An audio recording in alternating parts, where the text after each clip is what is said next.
Chapter 6. Makeup. Maomao was preparing for the evening meal when Jinshi said, "Do you know much about makeup?" The question came completely out of the blue.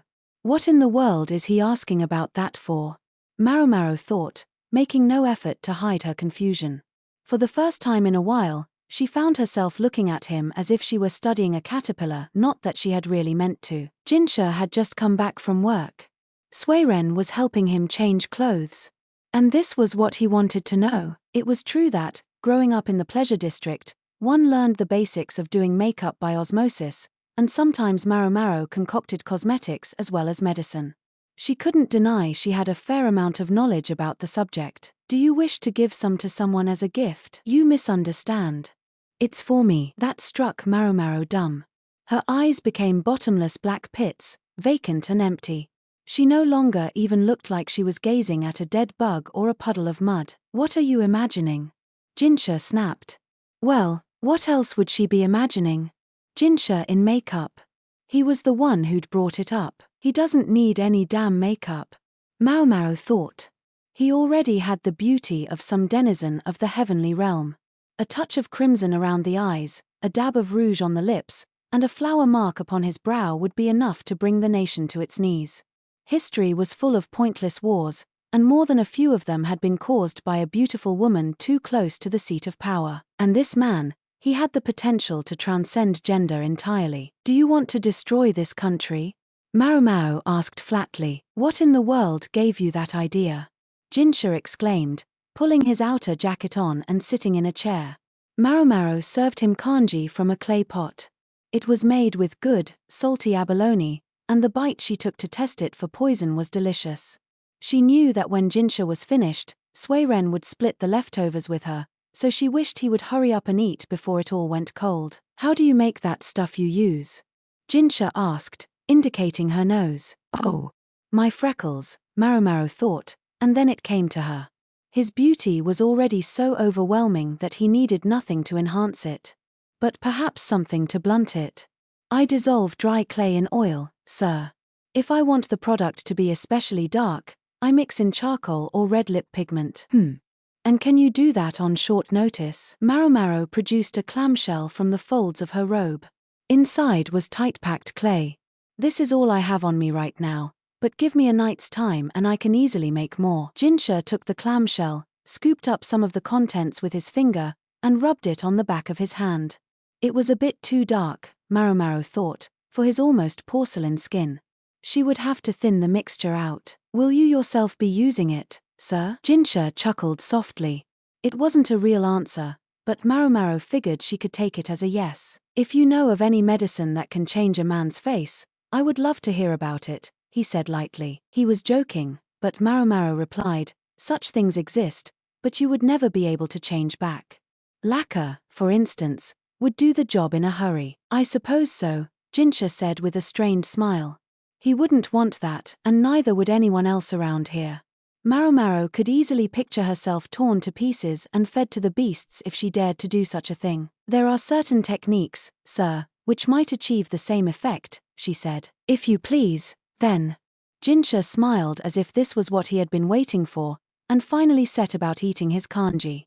He was enjoying some perfectly cooked chicken meat so much that Maomao despaired of getting any leftovers. When Suiren took the tray away, there was only a single bite left on it. "I want you to make me someone else entirely," Jinshi said. I wonder what he's planning, Maomao thought, but she valued her life more than to ask. Besides, she had nothing to gain by knowing. She need only do as she was told. "Very well," she said, and then she watched Jinshi continue his dinner, silently urging him to hurry up.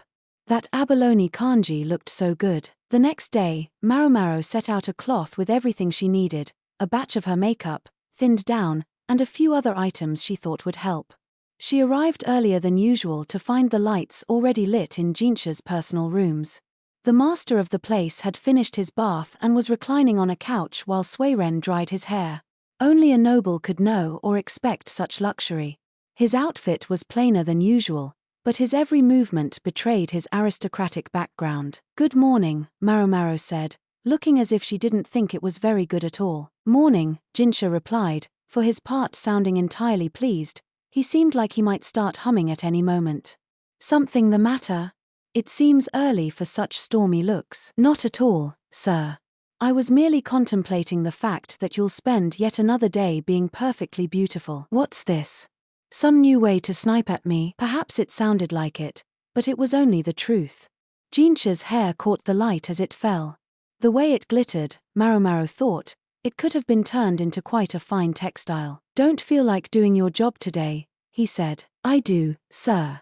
But are you quite certain you wish to become someone else entirely? Yes. I said so last night. Then, if you'll pardon me, Maomao strode up beside Jinshi, grabbed the sleeves of his outfit, and shoved them against her face. Goodness gracious, Suiren said. She left off combing Jinshi's hair and hustled out of the room, taking Gaoxian with her as he tried to come in. They didn't go far, though, certainly not so far that they couldn't quietly watch what was happening. What do you think you're doing? Jinshi's voice threatened to crack. When she had been given a task, Maomao only felt right when she had performed it to the utmost. She had assembled a panoply of tools to help her make Jinshi unrecognizable. He has no idea, does he? Maomao thought. No commoner would wear such fine perfume, she said. The outfit Jinshi had chosen was that of a townsman, or perhaps a lesser government official. Not the kind of person who would have any contact or connection with ships bringing exotic, expensive fragrant woods from beyond the sea. Maomao's sense of smell was especially sharp, honed in the service of distinguishing medicinal from poisonous herbs. She had detected Jinshi's perfume the moment she entered the room, and that was what had caused her ill humor. Suiren had probably perfumed the outfit, trying to be helpful, but quite frankly she'd only made things worse. Do you know how to discern the various types of customers at a brothel? I don't. Perhaps by their body type, or their clothing? Those are possibilities, but there's another way. The smell. Overweight patrons who gave off a sweet odor were sick but most likely rich. Those who wore several perfumes at once, creating a noxious miasma, frequented the common prostitutes and most likely had a sexual disease, while a young person who reeked like an animal indicated an unsanitary failure to take baths. The verdigris house was not in the habit of accepting first-time customers without introductions, but every once in a while one would prevail upon the old madam and gain entrance. That such people almost always became excellent regulars showed that the old woman knew how to judge her clientele. Anyway, the first thing we need is a different outfit. And something else. Maomao went over to the bathtub and got a bucket of still warm water, which she brought over to Jinshi. Suiren and Gaoxian watched her anxiously. Since he was there, Maomao sent Gaoxian on an errand. They were going to need clothing other than what had been prepared. Now she took a small leather pouch from her cloth bag. She dipped her fingers in it, and they emerged dripping with viscous oil, which she dissolved in the bucket of water. One thing commoners do not do is take baths every day, she informed him. She wet her hand in the bucket, then ran it through Jinshi's hair. With a few passes of Maomao's hand, his lustrous locks began to lose their shine.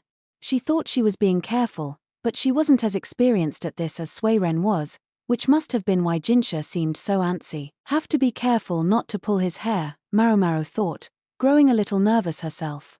It was all too easy to forget, but this august personage could cause a permanent rift between her head and her shoulders if he were too much displeased. When the shining silk strands that had once adorned Jinshi's head had become dull hemp, Maomao tied his hair back.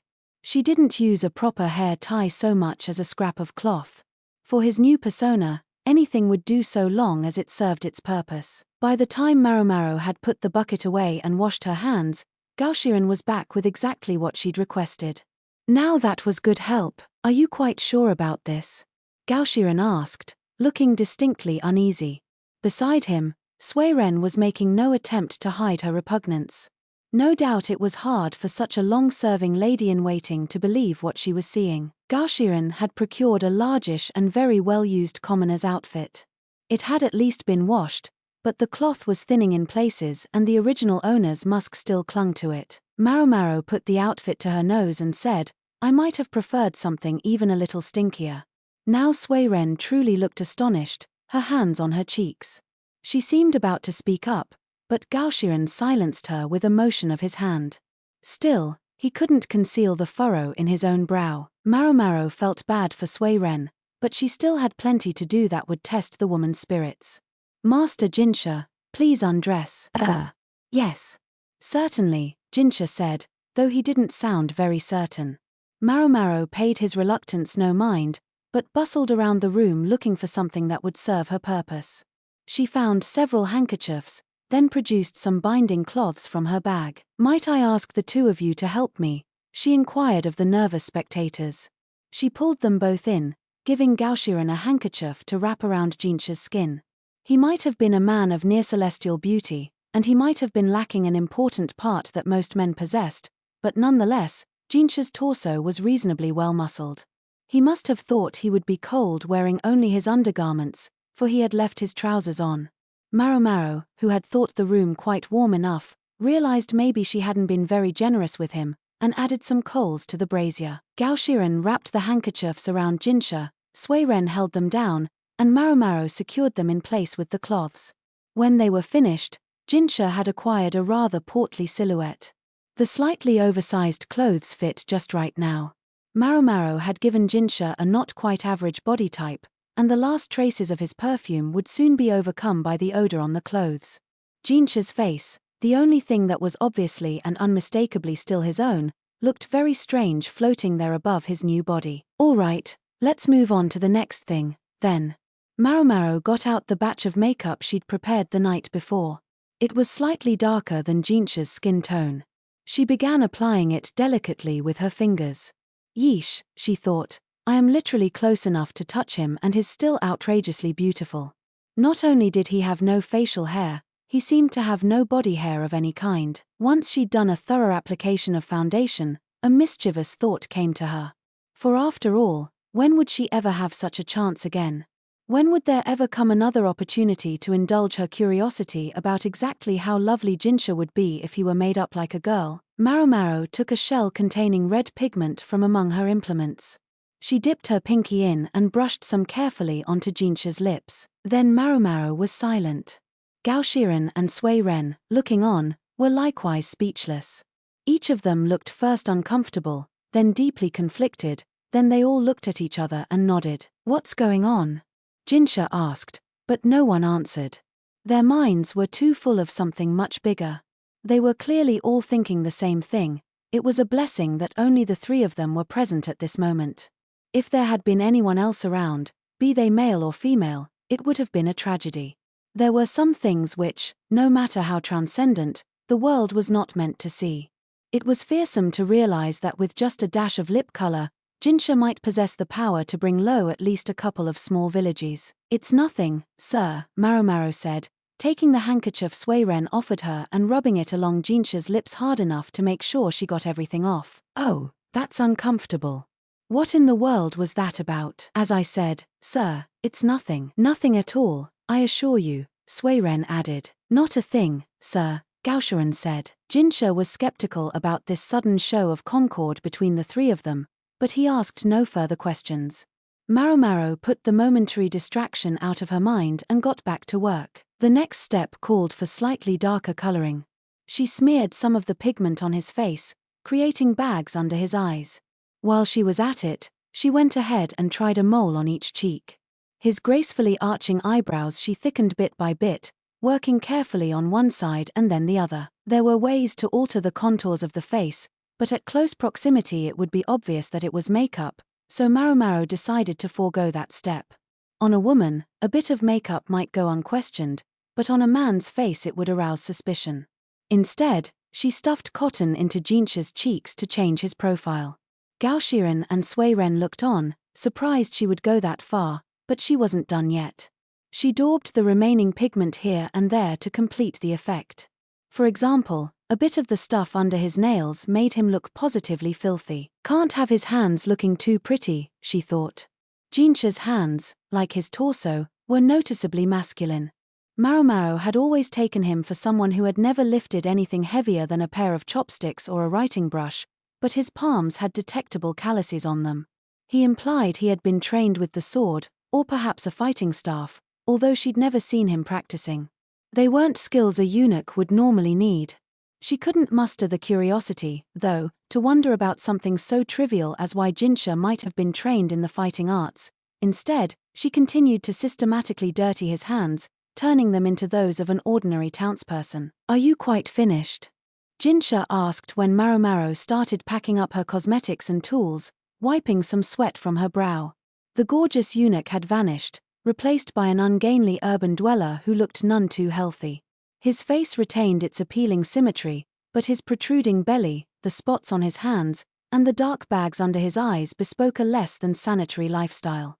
The fact that he still looked like someone who could have got himself cast as a ladies' man in some stage play showed how much trouble his natural beauty was apt to cause. "Gracious, is that really my young master?" Suiren said. "Don't call me that." Suiren had seen the entire process from start to finish, and even she was surprised by the transformation. Now, Jinshi could have moved unrecognized almost anywhere in the palace. Unrecognized by his looks, at least. Maomao removed a bamboo cylinder from her pouch. She pulled the stopper, poured some of the contents into a cup, and handed it to Jinshi. He eyed it dubiously and frowned. The characteristic, nose-prickling odor, Maomao suspected. It was a combination of a number of different stimulants, and honestly speaking, the flavor could hardly be called appetizing. "What exactly is this?" "A special draft of my own devising. Drink slowly, so it gets on your lips, and then swallow. It should cause swelling of the lips and throat, thereby changing your voice. Oh, you may want to take the cotton out of your mouth first." Jinshi could look and even smell different, but certain people would know him instantly if they heard that honeyed voice. If Maomao was going to do something, she was going to do it right. "It's quite bitter," Maomao added, "but don't worry. It isn't poisonous." A collective stunned silence greeted her. Maomao ignored it and resumed industriously cleaning up her workspace. She'd gotten permission to take the rest of the day off. For the first time in a while, she would be able to go back to the pleasure quarter, and above all, to do a little of the mixing and concocting she loved so much.